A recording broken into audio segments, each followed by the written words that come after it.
Mga kapuso, kaliwat ka ng sunog ang sumiklab sa magkakahiwalay na mga lugar sa Cebu kanina.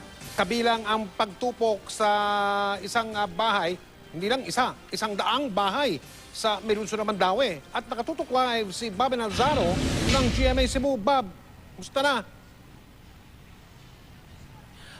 Mike, magandang gabi po mga kapuso. Live po tayo ngayon dito sa May Palma Street sa lungsod ng Cebu kung saan nangyari pong, I think, ika-4 na sunog nangyari po dito sa Metro Cebu mula kagabi, kaninang tanghali at ngayon.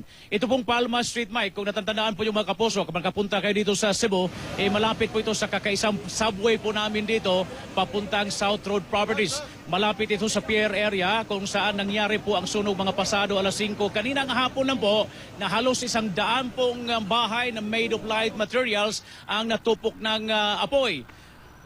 Sa awa naman ng Diyos, walang nadamay na mga residente po dito. Napag-alaman po natin sa fire department na may isa lang pong residente po dito na medyo nagkakaroon ng minor injury.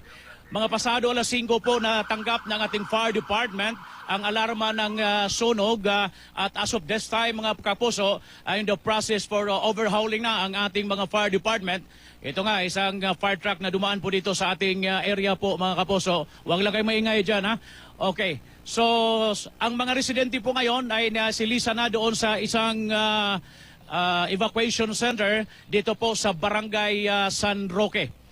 Bago po nangyari ito, kaninang tanghali po, meron pong sunog din na naganap doon sa May Mandaue City kanina sa Barangay Lok, kung saan mga warehouses at apartment ang na-involved nitong sunog kaninang tanghali. Narito po ang aking report. Malayo pa lang makikita ng makapal na usok sa Sitio Superior, Barangay Luok, lungsod ng Mandaue. Alas 12:05 ng tanghali na natanggap na mabumbero ang alarma. Apektado sa sunog ang isang malaking warehouse at hardware at electrical supplies. Mabilis na nilamon ng apoy ang bodega. Ayon sa kanila, nananghalian lang sila nang bigla na lang silang narinig na isang malaking pagsabog. Isinaalalin ng Task Force Alpha ang nasabing sunog at mabilis na muresponde ang mga bumbero mula sa kalapit na mga lungsod. Natupok din ang isang apartment sa compound ng naturang warehouse. Ang mga residente sa harap ng warehouse tumulong din sa pagpula ng apoy. Samantala, partially damaged din ang isang apartment units na malapit sa junk shop. Ang mga establishmento at mga residente malapit sa fire scene kaagad na in-evacuate para sa kanilang kaligtasan. Nakontrol na mga bumbero ang apoy sa loob ng 30 minutos pero medyo natagalan bago natuluyang naapula ito. Patuloy ang pagsasiyasat ng mga bumbero kung ano talagang dahilan ng sunog. Samantala sa Barangay Kandakit sa bayan ng Cebu nga, patay ang isang 83 anyos na lalaki nang matrap sa sunog sa loob mismo ng kanyang bahay kagabi. Napakabilis daw kasi ng apoy na lumamon sa bahay na gawa ng mga light materials.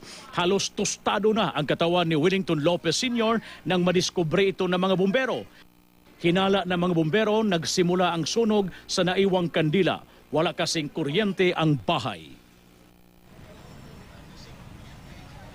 Mike, balik po tayo dito sa ating naroroonan po dito sa Palma Street, lungsod ng Cebu. In the process po na nag-overhauling ng ating mga fire personnel ho dito na ayon sa report natin kanina na halos 100 na mga bahay na made of light materials nang naupok ng apoy dito po sa may pier area, Palma Street, lungsod ng Cebu. Mike? At sana wag nang madagdagan ng sunog dyan sa Cebu. Maraming salamat, Bobby Nalzaro ng GMA Cebu.